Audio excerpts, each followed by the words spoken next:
Hi, everyone. We're just waiting for people to join us. Let's just open it up a bit and see who we've got.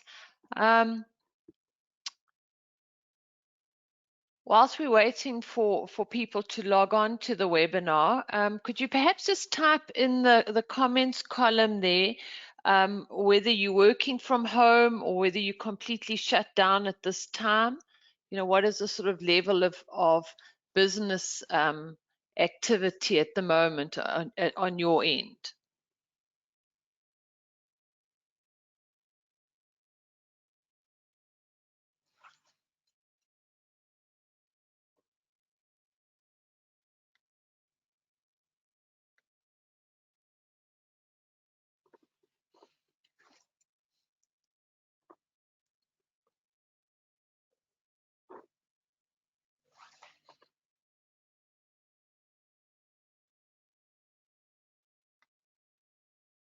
You're gonna just want to unmute so I can see if you can hear me.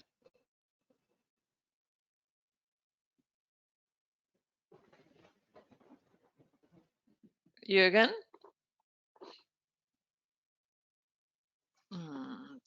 Dear. Being recorded. Let's see. Share screen.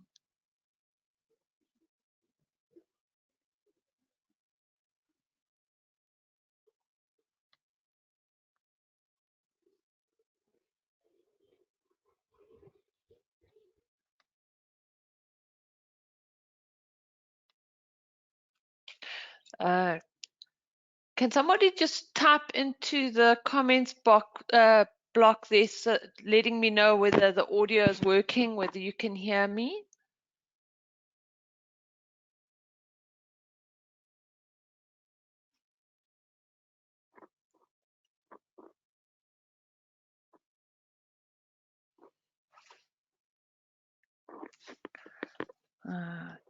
Dear.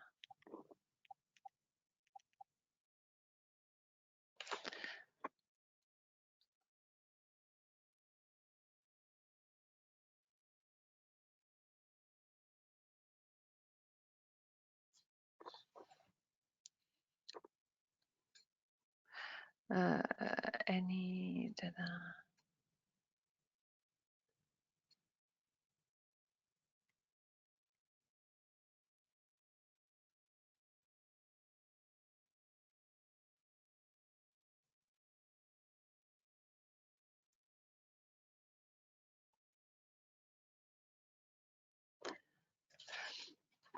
Sorry, I just need a little bit of feedback to make sure that my audio is working, that you can hear me properly.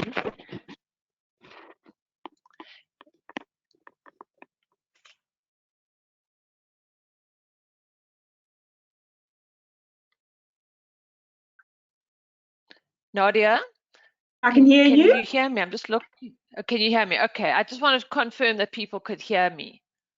Yes, we can hear you, Shirley. Okay, perfect. Okay, I'm going to put you back on mute. If you want to say something, just raise your hand. Hi there, Mark. I see you've got your hand raised. Morning, Shirley. Hi, how's it? Hi. Is that Annie? Hi, Annie. How's it? Yes, it's me. What? Okay, lovely. Why don't you please all just type in the comments in the chat box there and just let me know whether your business is totally shut down during this period or whether you're working from home, so I could just have some idea of where your businesses are at the present moment.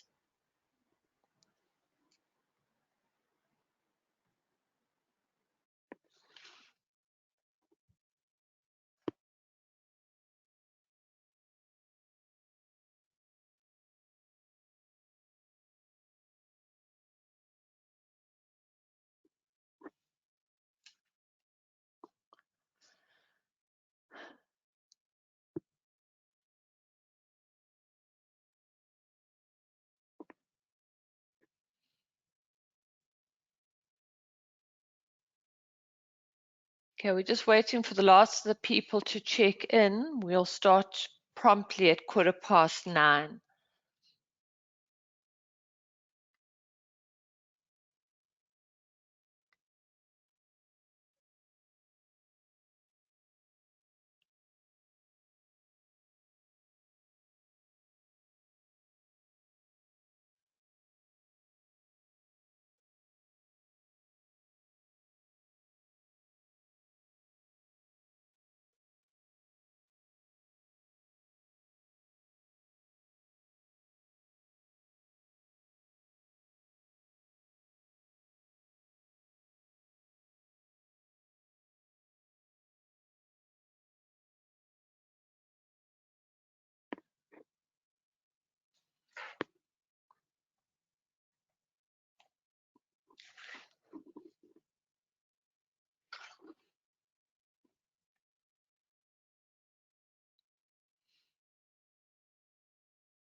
For some reason, I'm not seeing people's. Yes, I can see that.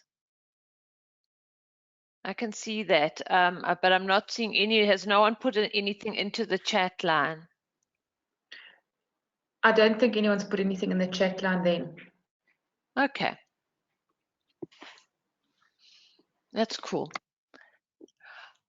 All right. Well, I think we can kick off. Thanks so much for taking the time to join us. And for those of you who joined us last week, you'll know that really the purpose of this webinar is just to give everyone and business owners, particularly, and senior management an opportunity to check in with one another, perhaps share a few learning experiences, and just to act as a support for one another to get us through these times, which are most certainly quite extraordinary. And I'd be interested to hear from you how you've found the first week of shutdown. And perhaps I'm just going to unmute you because we're not a very big group. If anyone would like to share their experiences over the last week of the shutdown, any positives that maybe you want to share, or any areas of that you've really been battling with, anything that you'd like to share of your experience of the last week.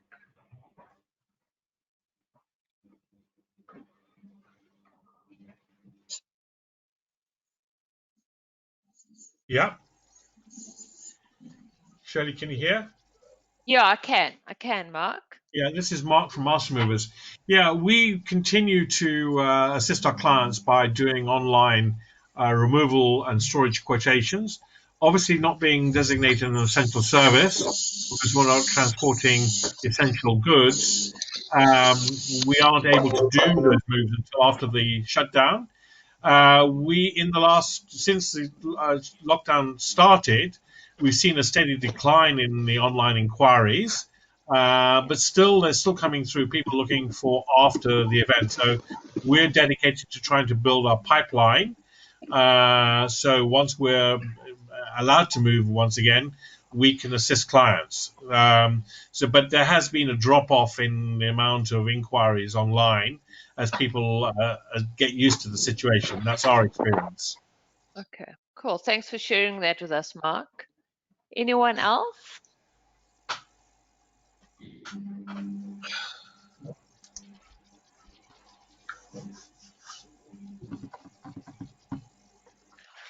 Okay, well then I'm going to just go ahead then and share with you what I've prepared, which hopefully you'll find of interest.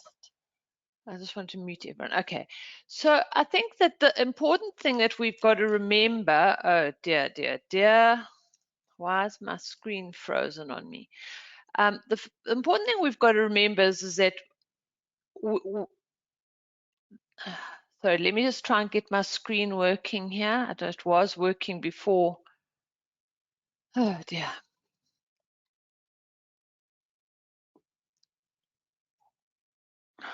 Sorry, just hang on. Oh, for heaven's sake. Here we go. So yeah, I think the thing to remember is that economies always work in cycles, and every sort of 7 to 8 years we have a huge dip in the economic cycle. And I think that we forget these things when we're going into these recessionary types of economic cycles. So if you think back to the recession of 2008, 2009, and we've really had such a boom. We've really been in summer now for a couple of years, and I think we really were enjoying that. And of course, now we've hit autumn, probably more aptly named by overseas as the fall. I think it's going to be a quick, sharp fall. And we can expect to go into a period of winter. But I think that the important thing for ourselves and for our teams and for our communities is to remember that winter always turns into spring, and the world isn't ending, and we'll most certainly come out of this, as we have in many economic cycles of the past. I think that what has also become very evident for us is that we've got to accept that we are in an emergency situation. And if you think about the emergency room of a hospital, what goes on in that emergency room? So the first thing is that there's an extreme focus and a breathtaking intensity on people looking after the vital signs of the patients within that. So we've got to constantly monitor those vital signs. This isn't a time to be checking for, the weight of the patient or the, sort of other things, that anything that isn't to do with the patient's vital signs to survive their level of crisis is not being monitored at that stage. But all other vital signs are being monitored. And there's always communication going on between the people caring within the intensity, looking at those vital signs, reporting back. So constant communication taking place. And there's a speed of action and interaction responding to changes, because the whole thing is focused on actually survival at this point. And if you take this analogy into where we're sitting from a business point of view, the first thing that I think is relevant is we spoke about this last week as well, we have to face the reality. And at the same time, whilst we face the reality of the situation, we have to also hold the faith. So there's that balance that Jim Collins spoke about in his book of holding the two almost opposite perspectives in equal balance between facing what the reality is of the situation and of keeping the faith that we will prevail. The most vital sign for a business is cash. The old cash is king. And that really is a huge vital sign in this emergency situation for a business. So really, have a rolling weekly cash forecast for at least 13 weeks. And he's uploaded one onto our Corona page. It's a really simple, easy one to do. So if you haven't got one, go onto our Corona page on our Inala website, and you can download it for you. It's an Excel spreadsheet, and just update that every week in terms of what's happening with your cash. It is a time to cut back on expenses and minimize expenses as much as possible. So you really, really got to look at that critically, because obviously your expenses will have some of the biggest impacts in terms of your cash. Unfortunately, a lot of people at this time are using the excuse not to pay, which is really immoral. I think that at the end of the day, there's a responsibility in terms of our suppliers and people to make payment. If we have a problem in terms of not having the cash, of having discussions with them so that we can see how to get through this together. And really, the objective here is survival. It's really we're in a stage now that we're not looking at wealth creation. So that's a huge shift from where we've been. In summer, we're looking in spring, we're looking towards wealth creation. In summer, we're looking to grow that wealth creation. So that's where our mindset's been at.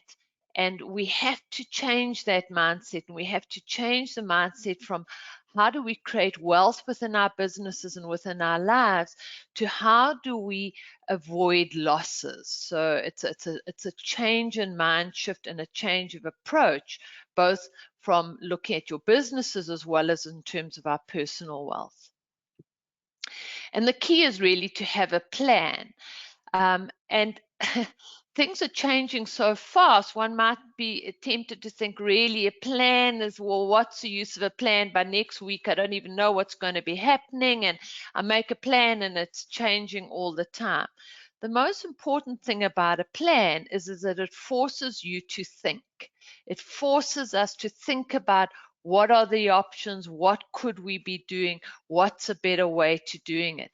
And so the real value of any plan is the thinking that goes into the creating it, because we know in these uncertain times that our plans must be able to pivot. We have to be able to pivot. And remember, you've got to again weigh up the balance between being able to pivot to meet changing circumstances and demands from starting to just pirouette in a blind panic. That's not what I'm talking about. I'm talking about having a plan and then being able to pivot as the need arises to. And we have to obviously because we have to be paying attention to our vital signs, attention to what's going on. We have to respond to the changing circumstances with speed and with a level of determination, I think, a level of positiveness, and we need to have quality responses. So not panic responses, not knee-jerk responses, well thought out responses that we can use to respond to the challenges. And unfortunately, one of the biggest expenses for any business is the payroll. So in line with looking at it, you've got to align your payroll with your revenues of your business. And I see a lot of talk around, don't send people on leave, don't put people on UIF. We've got to survive this period. And when we survive, if we can get through this period, we'll then be in a position to re-employ people. But obviously look to minimize the impact on your employees. If you could discuss with your employees taking a smaller salary during this period, if necessary, if that could work for you to get you through, have those kinds of discussions. Be mindful of where you can help your employees. But also at the end of the day, your payroll must align with your revenues if you're going to get through the period. So I think those are just some little reminders about what an emergency room looks like in a business situation. And if you aren't doing any of those things, and if you haven't got, if you're not watching your vital signs, i.e. your cash flow very carefully, please get on to that. Some of the things that I've come across in the last week, because I'm constantly talking to our clients and prospects and people that we engage with in the coaching space, and some of the challenges that I've found from people that are working from home is that people are not clear in terms of what their weekly goals are. So we've all come home, we've got this time, we've got this space, and there's studies that show that we work to fill the time that we have available. And if you read anything on productivity, you'll often come across the suggestion that you must actually bring your deadline forward, because by bringing your deadline forward, you're more likely to get onto it. So if we're going to achieve and be productive whilst we're at home, we must be setting weekly goals. And our suggestion is that every Friday you set a goal as to what am I going to achieve next week. And if you've got teams, please work with your teams, and your teams must work with their teams, and always have the goal that has to be achieved for the week. And then every day have at least 6 things that you need to do towards those goals. And again, make sure that your team have the same thing happening. And then keep score. So get your team to report to you what they've actually achieved for the day. Keep communicating. We've been talking about this a lot, and this really is your weekly check-in, your daily check-in with your team, so that you know what they're actually up to, where they are, both from a productivity point of view as well as from an emotional point of view. The other thing that I'm finding a lot of is that people have come home, they're all set up to work, we've got all the tools to work from home, But what they have not bargained on is the fact that all the children are home, the spouse is home, and suddenly you're no longer actually just working, you're being a parent, you're being a spouse. And at the end of the day, we're trying to do all of these things at the same time.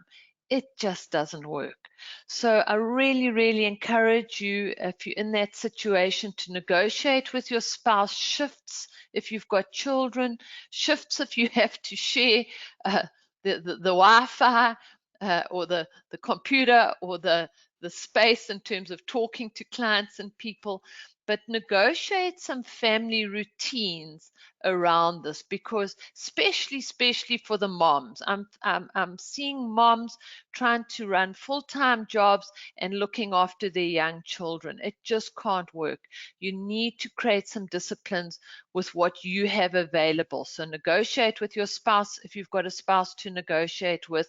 Work something out in terms of routines with your children and disciplines with your children, so that you can at least put some quality time aside for working.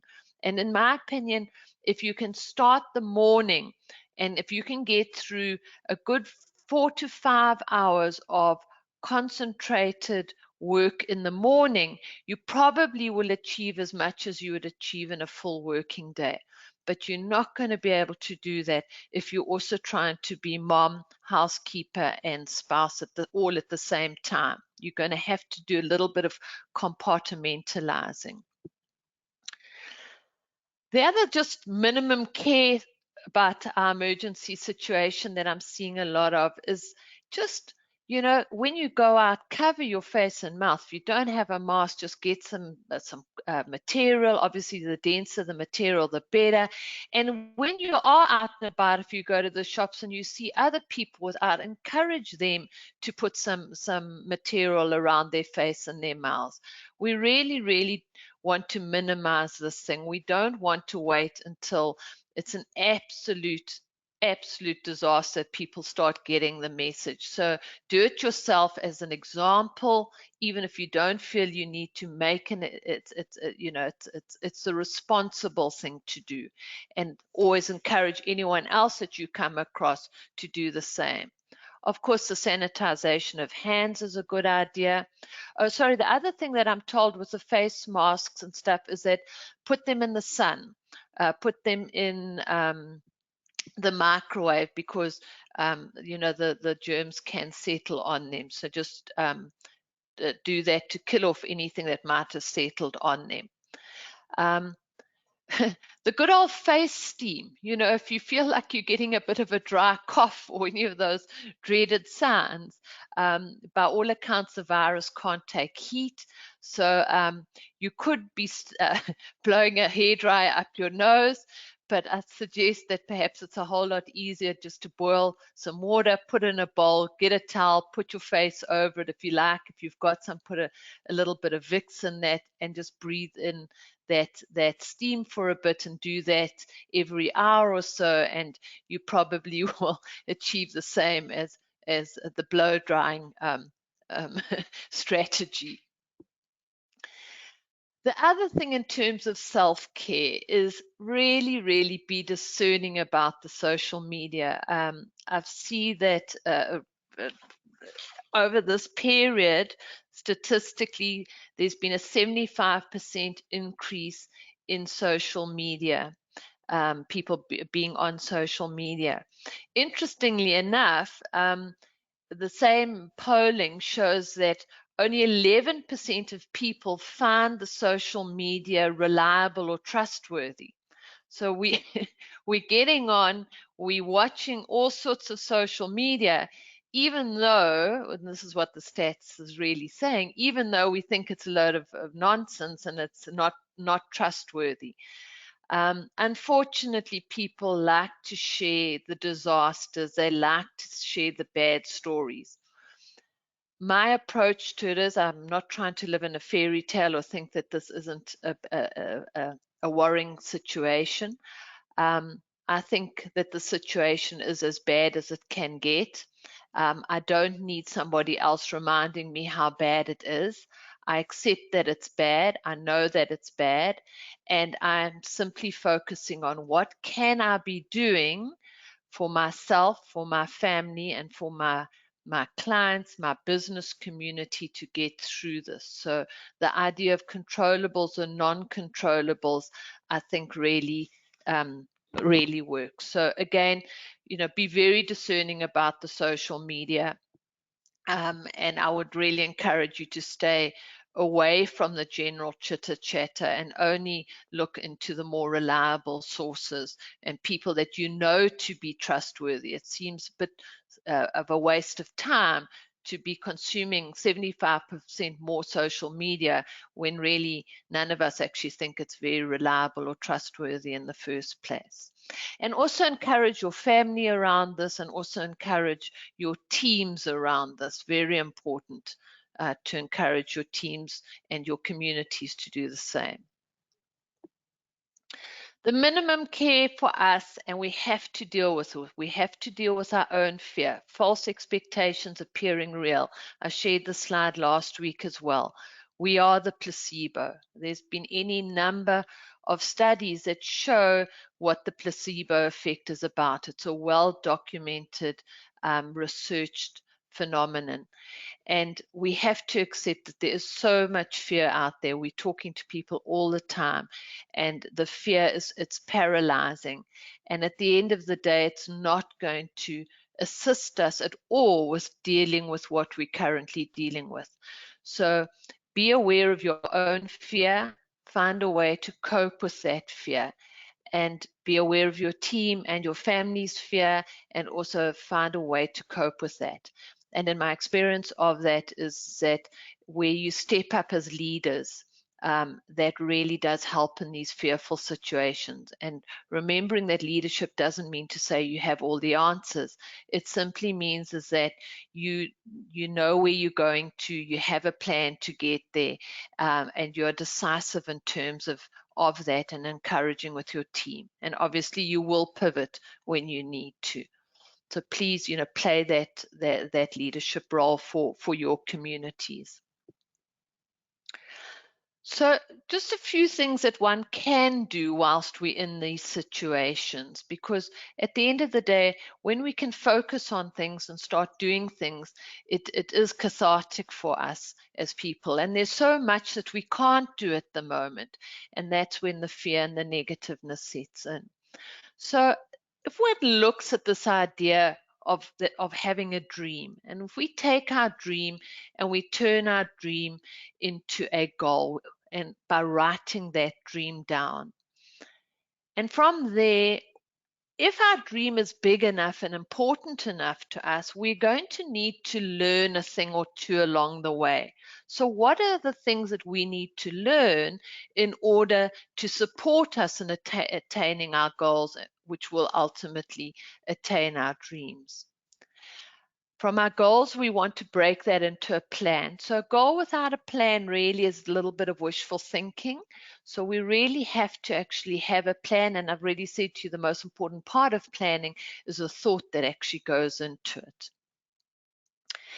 And from our plan, we want to take action. And from the action, we then create our reality. So I just want to talk a little bit more about each of these steps, because I think there's so much that is pertinent to our emergency room situation here.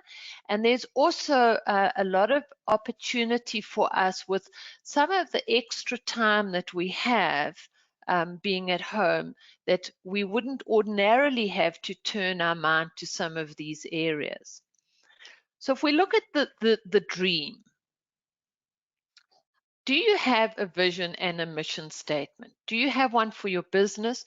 Do you have one for yourself? How clear is that? How inspiring is that? Do you have an organizational chart? And one of the easiest ways to depict a vision and get some sort of clarity around a vision is to look at an organizational chart and to draw one up. So what does that organizational chart look like when you've attained your dreams and your vision? Do you have a dream board that reflects in a visual format your dream and your visions. And this is a lovely time for you to do this with your family, you know. Get some pieces of paper out, some scissors, hopefully you got some glue. If you don't have any glue, flour and water acts as glue. It was an old way of making glue back in the day. So a bit of flour and a bit of water would act as glue for you. If you've got young kids, they'll love it. And do a dream board for yourself, for your family, perhaps for your business. A life journey plan is another way of getting clarity around your visions. Do you have a bucket list? Things that you would like to do, experiences that you'd like to have, places you'd like to go. And if we're going to move towards something, we are going to have to change something of who and what we are. Now, that's not because we're broken. It's just that it means that everything that we have currently achieved in our life is because of who and what we are. So we already are on a trajectory. So if we want to change our trajectory and go in a different one, we might need to also update the version of ourselves that we currently have. Because if we don't update our current version of ourselves, we will not be able to change our trajectory. So I encourage you to have at least 3, maybe 5 I am statements, which are positive statements. I am a decisive and inspirational leader. You know, something along those lines, if you feel that that is something that you want to work towards. Just give you that as by way of example. So have a look at your dream. What have you got, and how defined is it? How clear is it? And here are some of the things and ideas that you might want to look at to get clarity around it. We then move on to the goals, and I always love Anthony Robbins's quote here, that your current conditions do not reflect your potential, but rather the size and the quality of your goals and what you currently focus on. And I think that, you know, this is one of our great challenges that we have at the moment, is we've got such a short-term focus, which we have to have in the emergency room, but we also, the danger of focusing only on the coronavirus and the negativity around that, it draws us in, it sucks us in, and it stops us from looking at and focusing on more positive things that will actually lead us to the goals that we'd like to achieve. The reticular activating system, for those of you that don't know, is a part of our brain that is designed to filter the information that comes in. So if you think about a month ago, you probably weren't paying too much attention to this virus at all. You might have heard the odd snippet that there was some stuff going on, but you know, you weren't paying it attention.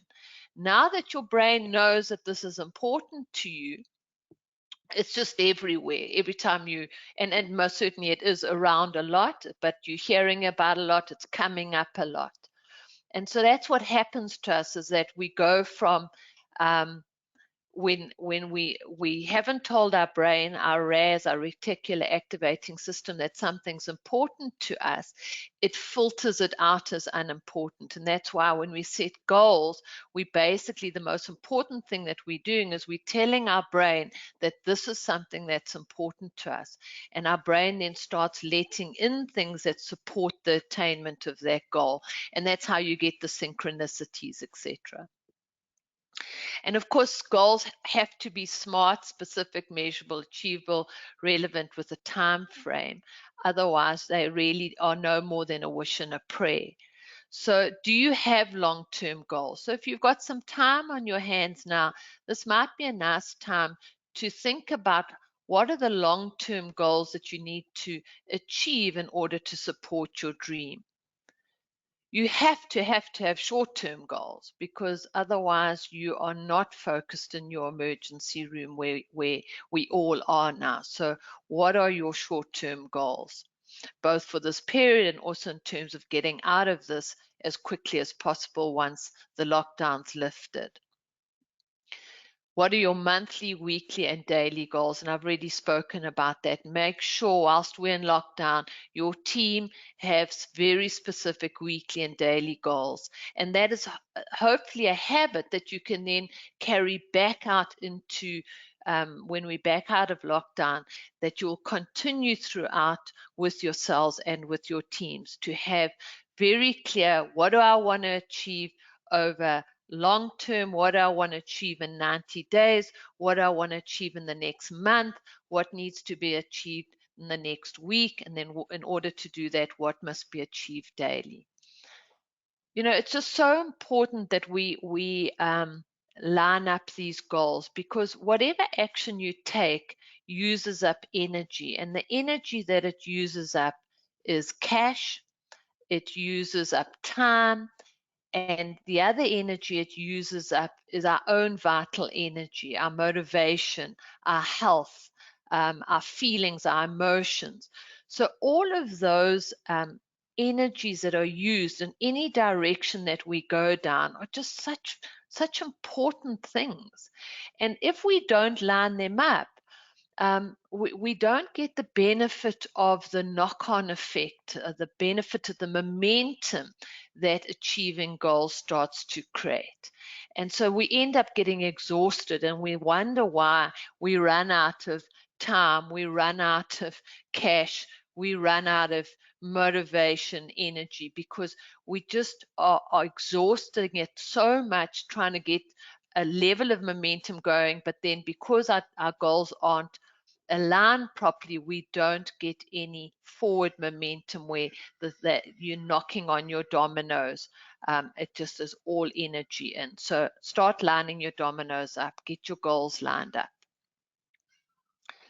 And then this is it's such an opportunity. I mean, we are a week out of 3 in. So we've got 2 more weeks as far as we know. And I know there's a lot of talk of this thing being extended and all the rest.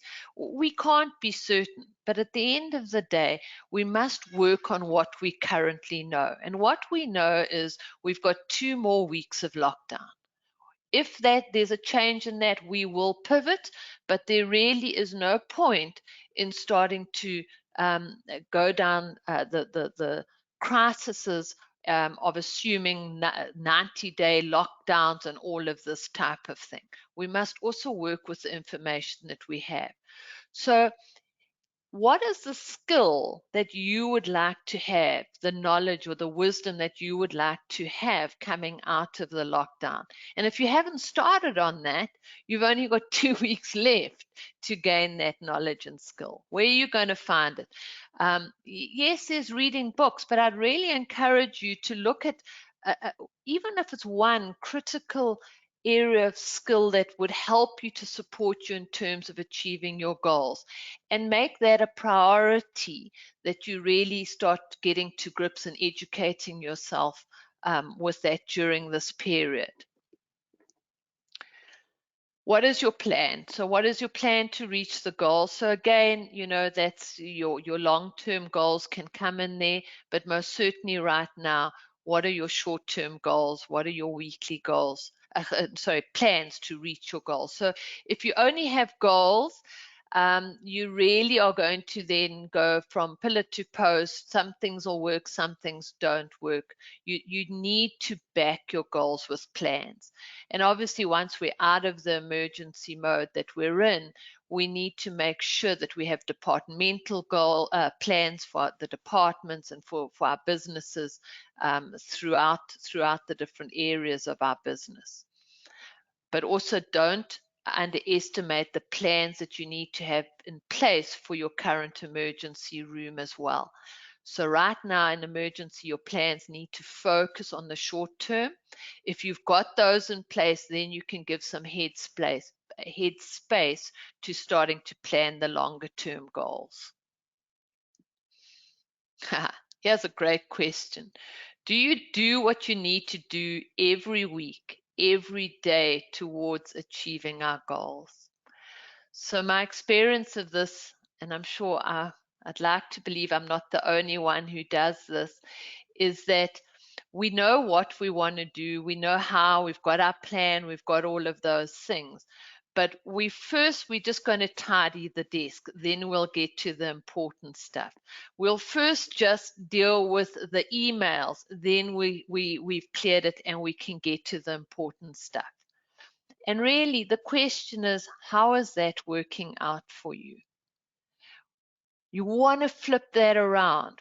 Most people have the most energy at the beginning of the day. So in that hour or 2 hours where you have your most energy, use that towards your most important actions to achieve your goals. The difficulty we have is that those actions are normally important, but they are seldom urgent. And we are so stuck in reacting to the things that are important and urgent that we're driven by that. And then we're never able to get ourselves off the hamster wheel. So my encouragement to you would be to create a rule in your life that in the first hour or 2 hours, if you can't do 2 hours, make it the first hour of your every single day, you do the critically important things, albeit that they're not urgent, towards the attainment of your goals. And then get on with the rest of the day. From my experience, your emails never fall into that category of the first hour of what's important to achieve your goals. So don't get distracted with things like emails. I'm not saying don't handle your emails, just don't do them first thing. Do the critical things that will move you towards attaining your goal, and do an hour of that every day. If you can, 2 hours of that every day. What will that look like over a week, 2 weeks, over a month, over a year? So a few little home funds to maybe sort of think through that you can be doing over the last 2 weeks. Your dream chart. As I say, if you've got young children around or a family, maybe this might be your first opportunity to do a dream chart for the family. Your vision, your why, your purpose, your BHAG. If you haven't watched Simon Sinek Start With Why, give it a whirl. It's a great TED talk. He later wrote a book on it, but the TED talk is very good. Get some clear vision for you and your business. What are you going to learn? What development are you going to do? What does your organizational chart look like? And you might need to, unfortunately, be doing a short-term organizational chart as well. What does your digital footprint look like? Or have you Googled yourself? Have you had a look to see how you're doing? Have you looked at your various platforms to see what your message is and how well it's aligned? Use the time to actually do a little bit of an audit in terms of your own digital footprint. Use the opportunity to get to know your clients. Pick up the phone to your clients. You should have been doing it. If once a week's too much, maybe twice during this period, and just see how they're doing.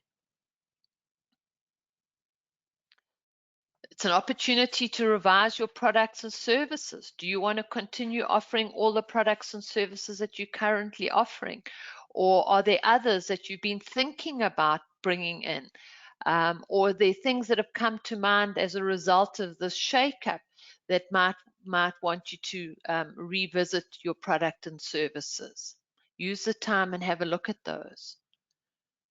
Marketing 101 to PhD. Okay. How good are you at marketing? How good is your company at marketing? And I want to say marketing and sales. And there's a difference between the two. And if you're not clear about that, Google that and look at it. But really, at the end of the day,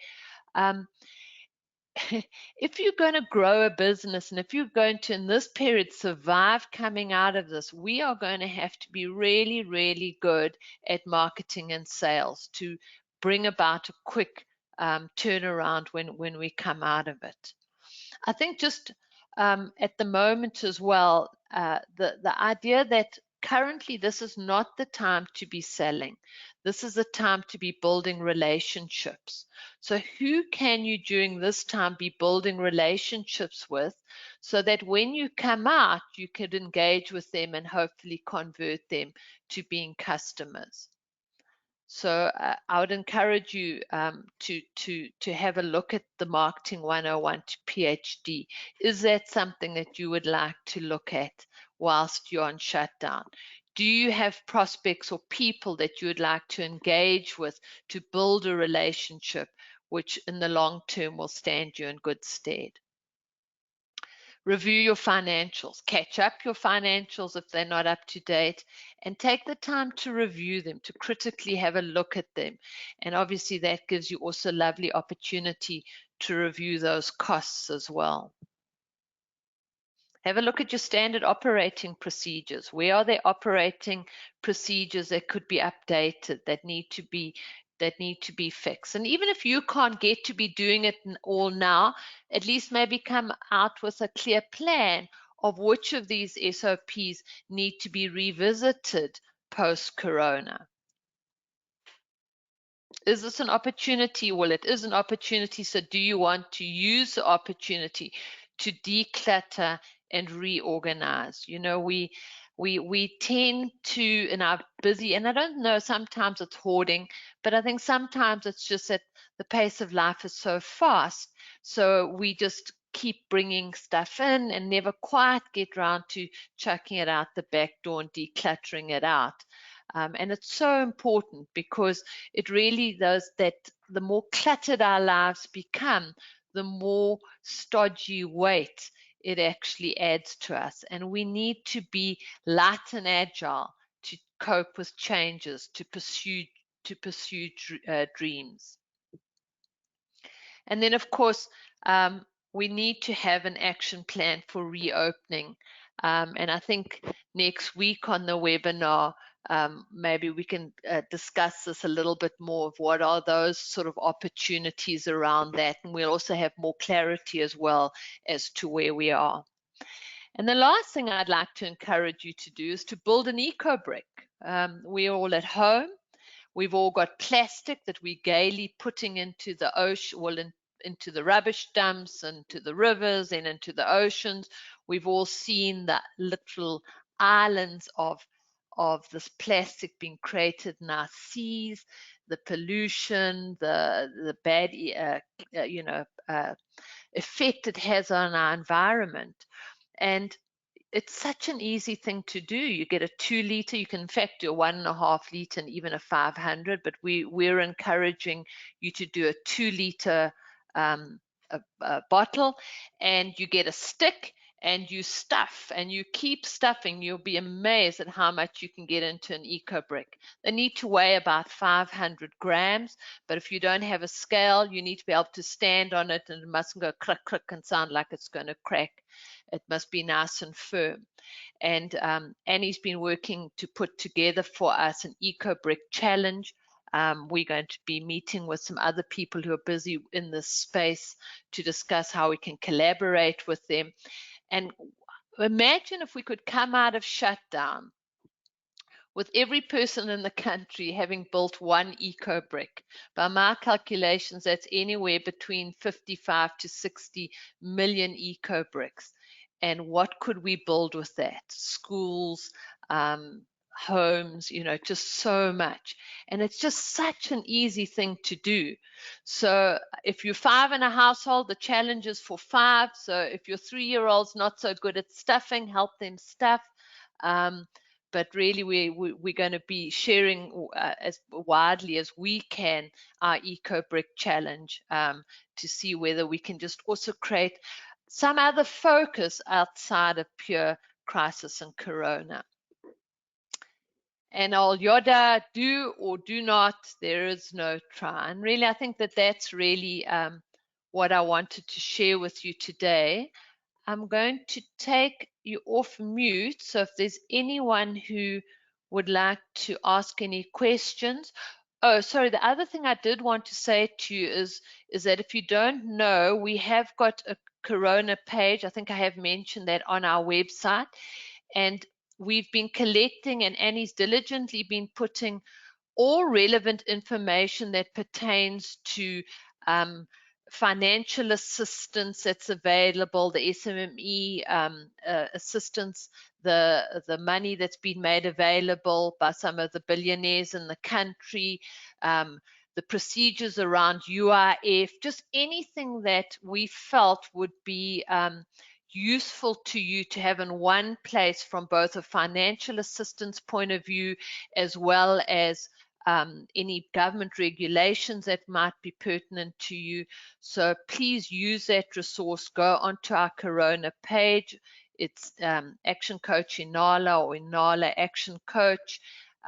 We'll get you onto the page and just see there what what resources might be pertinent and assist you through this period.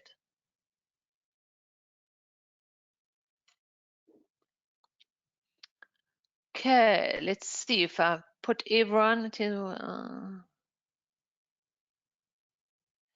So anyone got anything that they might want to share? Any questions they might want to ask?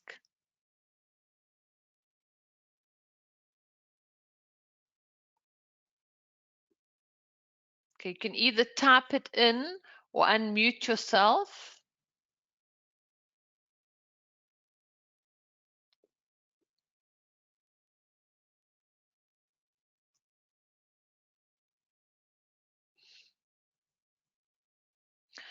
Okay, so if there are no questions, then I'm going to sign off and wish you all the best for the week. If we can be of assistance to you on the Corona page, you can log a 15-minute phone call with me. If we need more time, we can schedule more time. But good luck for the week ahead there. Annie, you've shared the link in the chat box. Thank you very much for doing that. And yeah, have a great week.